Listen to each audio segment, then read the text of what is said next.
Hey everyone, this is Isaac. Welcome back to another CapCut tutorial. And in this video, I'm going to teach you everything you need to know about keyframes in CapCut PC. If you've ever wanted to make your clips move, bounce, zoom, shake, or fade, keyframes are the tool you need. They give you frame-by-frame control to make your edits dynamic and professional. Let's get into it. A keyframe marks a point in your timeline where something changes, like position, size, rotation, opacity, or effect intensity. CapCut will animate between 2 or more keyframes, creating smooth movement or transformations. If you've used Adobe Premiere, After Effects, or mobile CapCut, it's the same concept. Let me show you how to add a keyframe. First, select a clip in the timeline. Move the playhead where you want to start the animation. Go to the video tab on the right, and you'll see a diamond icon next to properties like position, rotate, scale, and opacity. Click the diamond to add your first keyframe. Move around your object where you want to start the animation, and then move the playhead where you want your animation to end. Now that you've moved your playhead, move the picture or video to the new position.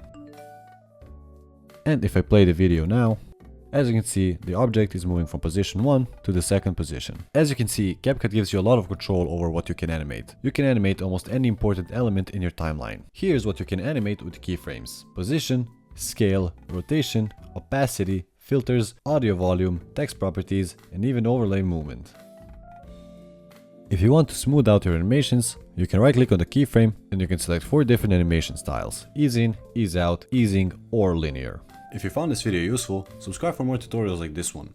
Check the description below for the links of all my socials, and if you have any questions or future video requests, leave them down in the comments below.